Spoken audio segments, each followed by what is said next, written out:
Se não violar a propriedade de ninguém, não há problema nenhum em enriquecer. Este é o Visão Libertária, sua fonte de informações descentralizadas e distribuídas. Este artigo foi sugerido e escrito por Marco Batalha, revisado por JJ Liber e narrado por Lea Farr. Na segunda parte desta série, vimos que os malabarismos intelectuais que estatistas fazem para dizer que Jesus defendia a obediência a autoridades terrenas não se sustentam. Outro tópico que os fazem se contorcer intelectualmente é quando atacam o acúmulo de bens, tentando trazer a luta de classes para o cristianismo. Para isso, costumam citar Lucas, capítulo 18, versículo 24 e 25, que conta a história de um jovem rico que perguntou a Jesus como ele poderia alcançar a vida eterna. Jesus lhe diz que, além de seguir os mandamentos, deveria vender tudo o que tinha e dar aos pobres. Essa resposta entristece o jovem. E então, Jesus diz: quão dificilmente entrarão no reino de Deus os que têm riquezas, porque é mais fácil passar um camelo por um buraco de uma agulha do que entrar um rico no reino de Deus. Alguns interpretam essa passagem como um comentário antilibertário. Será? Em primeiro lugar, de acordo com a cosmovisão teológica cristã, é mais fácil passar um camelo por um buraco de uma agulha do que qualquer pessoa entrar no reino de Deus. É impossível para qualquer um entrar no reino de Deus sozinho. A única maneira é por meio de Cristo. Portanto, os ricos não estão sozinhos nesse aspecto. Em segundo lugar, nessa passagem, Jesus está aconselhando não um rico qualquer, mas um jovem príncipe, um governante. O príncipe era uma daquelas pseudo-autoridades mundanas, que havia amealhado riquezas por meio de extorsão e roubo, via impostos. Assim, quando Jesus o aconselha a vender tudo o que tem e distribuir o montante aos pobres, ele está sendo profundamente libertário. Afinal, tudo que o príncipe tem fora pilhado. Como Santo Agostinho escreveu: o que são os reinos do mundo senão grandes pilhagens? E o que são as pilhagens senão pequenos reinos? Pois reinos são formados por homens, governados por príncipes, mantidos coesos pela força, sendo o butim dividido pela maneira estabelecida na lei. Se o mal cresce a tal ponto que se fixa em dado lugar, toma posse de cidades e subjuga pessoas, ele passa a se chamar reino. Como disse um pirata capturado por Alexandre o Grande, o rei da Macedônia: sou chamado de ladrão porque pilhei apenas um navio. Tu que apropriaste toda a terra, a ti chamam de imperador. Portanto, quando Jesus aconselhou aquele homem rico em particular, aquele príncipe, ele estava dizendo o que qualquer libertário diria naquela situação. Vejam, respeitando a regra áurea, não violando a propriedade privada de ninguém, não há nenhum problema em enriquecer. Porém, normalmente, em um esforço para se defender o socialismo, muitos dizem que Jesus era uma espécie de asceta, contrário à posse de bens materiais, especialmente quando tais bens pudessem ser usados para ajudar os pobres. Porém, o próprio Jesus refuta essa ideia. Mateus capítulo 26, versículo 6 ao 13 diz assim: e estando Jesus em Betânia, em casa de Simão, aproximou-se dele uma mulher com um frasco de alabastro, contendo um perfume muito caro. Ela o derramou sobre a cabeça de Jesus quando ele estava sentado à mesa. Os seus discípulos, vendo isso, indignaram-se e perguntaram: por que este desperdício? Este perfume poderia ser vendido por um alto preço e o dinheiro dado aos pobres. Percebendo isso, Jesus lhe disse: por que estão perturbando esta mulher? Ela praticou uma boa ação para comigo. Porque sempre tereis convosco os pobres, mas a mim não mais haveis de ter sempre. Quando derramou este perfume sobre o meu corpo, ela o fez a fim de preparar para o sepultamento. Em verdade vos digo que, onde quer que este evangelho for pregado, em todo o mundo, também será referido o que ela fez em memória dela. Esse episódio demonstra de maneira inequívoca que a noção de que Jesus era um asceta não se sustenta. Além disso, quanto à obrigação de provermos para os outros, Paulo escreve na segunda carta aos Tessalonicenses, capítulo 3, versículo 10. Quando ainda estávamos convosco, vos ordenamos isto: se alguém não quiser trabalhar, que também não coma. Mas claro que isso é impossível, não? Uma das coisas que incomoda os socialistas é a questão da usura, isto é, da cobrança de juros. Na única vez em que Jesus comentou sobre o assunto, ele se mostrou claramente a favor. Na parábola dos talentos, um homem viajando para um lugar distante deixa seus 3 servos com alguns talentos para que eles os usem da melhor maneira possível na sua ausência. Os 2 primeiros servos investem seus talentos e conseguem o dobro do que tinham inicialmente. O terceiro cava um buraco no chão e guarda o que tinha lá. Quando o Senhor volta, ele se alegra ao saber que os 2 primeiros servos fizeram bons investimentos e duplicaram seu capital. Porém, quando descobre que o terceiro servo apenas lhe entregou a quantia inicial, ele o repreende duramente. Mas chegando também o que recebera 1 talento, ele disse: Senhor, eu conhecia-te que és um homem duro, que ceifas onde não semeaste, e ajuntas onde não espalhaste. E atemorizado, escondi na terra o seu talento. Aqui tens o que é teu. Respondendo, porém, o Senhor disse-lhe: Mau e negligente servo, sabias que ceifo onde não semeei e ajunto onde não espalhei? Devias então ter dado meu dinheiro aos banqueiros, e quando eu viesse, receberia-o com juros. Alguém poderia apontar que em Lucas capítulo 6, versículo 34 e 35, Jesus nos disse para emprestar sem esperar nada de volta. Contudo, ele falou isso em um contexto mais amplo, relacionado com o perdão aos erros cometidos contra nós, inclusive dívidas não pagas. Um cristão não pode defender o uso da agressão estatal contra pessoas que estão acordando algo voluntariamente. Essa visão está de acordo com algo que vimos no primeiro vídeo desta série, a legitimidade absoluta de um indivíduo fazer o que quiser com a sua propriedade, como descrito por Jesus na parábola dos trabalhadores na vinha. Conforme a regra áurea nos mostra, podemos fazer o que quisermos com a nossa propriedade, desde que não violemos a de outrem.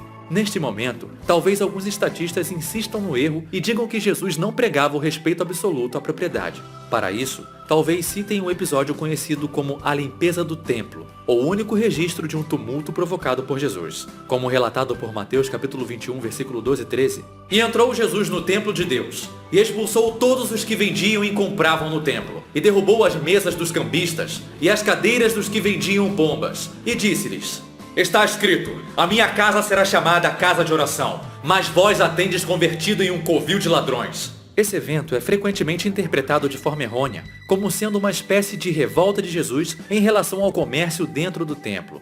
Assim, ele é usado como exemplo de uma postura antilibertária e anti-livre mercado por Cristo. Mas se fosse este o caso, não haveria necessidade de Jesus acusar os sacerdotes de terem transformado o templo em um covil de ladrões. Para entender ao que Jesus se referia, precisamos entender a natureza do que estava sendo vendido e comprado no templo, bem como a função dos cambistas.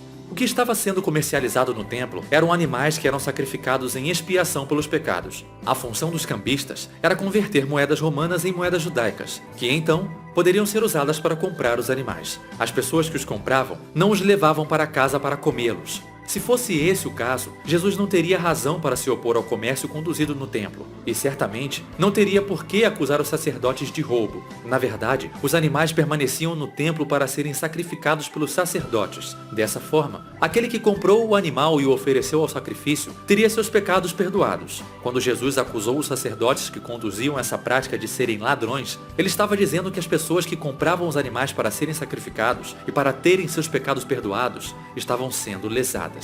Logo, os sacrifícios animais não estavam fazendo nada por seus pecados. Em outras palavras, os sacerdotes estavam enganando o povo, vendendo algo que não alcançava o resultado alegado. Portanto, os sacerdotes estavam cometendo fraude, uma violação de propriedade privada. Agora, percebam o que estava em jogo ali. Jesus veio para salvar as almas. E ali, havia pessoas sendo enganadas e levadas a acreditar que os sacrifícios estavam salvando suas almas. Como dito em Hebreus capítulo 10, versículo 4, porque é impossível que o sangue dos touros e dos bodes tire os pecados. Sendo o Messias, Jesus estava em uma posição única de determinar acuradamente se esses sacrifícios animais estavam cumprindo ou não o que lhes era alegado. E Jesus mostrou que os sacerdotes estavam enganando o povo. Assim, ele usou a força necessária para parar a agressão, a posição que, bem depois, a teoria libertária defenderia. É importante notar que apenas um verdadeiro profeta de Deus poderia ter tomado tal ação, pois qualquer pessoa normal não teria a informação necessária para detectar a fraude. Sendo assim, não só o uso da força por parte de Jesus foi bastante libertário, como esse uso teria sido inapropriado por qualquer outra pessoa. Além disso, o templo e sua mobília eram dedicados a Deus, com o templo sendo considerado a casa de Deus. Assim, Jesus estava simplesmente revirando suas próprias mesas em sua própria casa, sem colocar as mãos em ninguém. Entendido dessa forma, Jesus não estava sequer usando força retributiva contra a propriedade de outrem. No tempo de Jesus, assim como nos dias de hoje, legisladores, juízes, promotores e advogados tinham todos um sistema desenhado para eles. Eles não só escreviam as leis, como ficavam ricos acusando e defendendo os cidadãos dessas mesmas leis. Tal como hoje, o sistema judiciário estatal e monopolista era o que garantia poder aos políticos.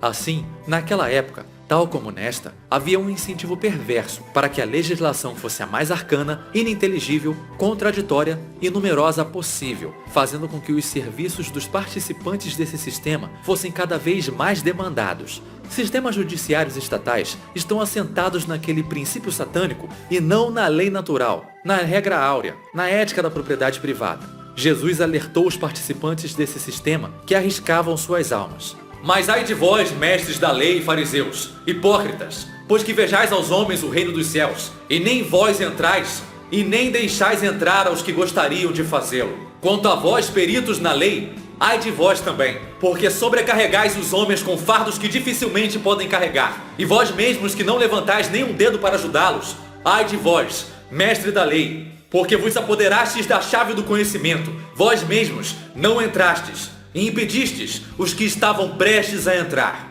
Isso não significa que todos os mestres da lei são injustos. Há aqueles que heroicamente defendem as pessoas das leis injustas, pelas quais seus colegas foram responsáveis.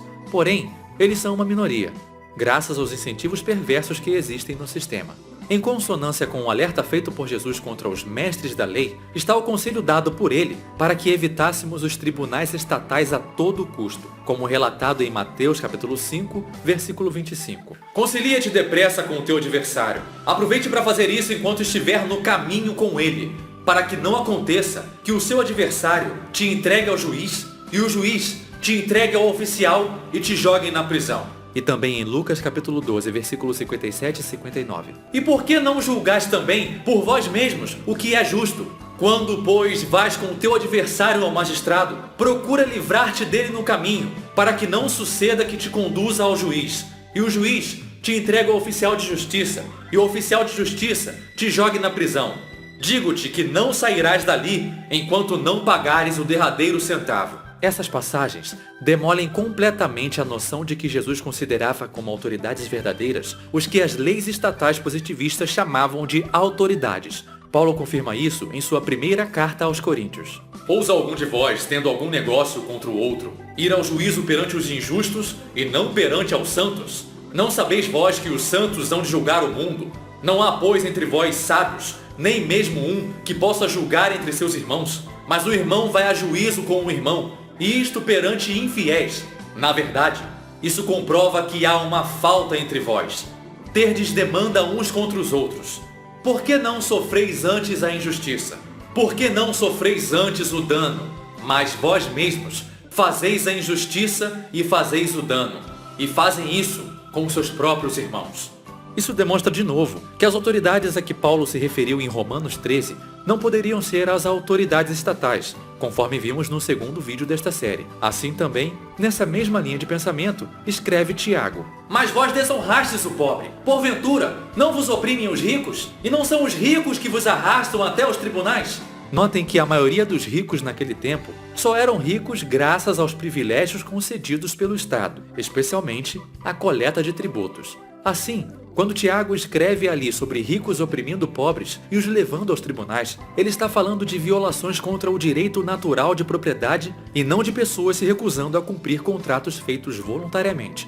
Aquele que é subjugado pelas autoridades estatais não é livre, mas Cristo não nos chamou à liberdade? Essa discussão fica para o último vídeo desta série. Obrigado por sua audiência. Se você gostou deste vídeo, clique no ícone de curtir abaixo e compartilhe o vídeo em sua rede social. Se você deseja ser notificado de outros vídeos, clique em se inscrever e depois no ícone de campainha. Que Deus abençoe a todos. Até a próxima.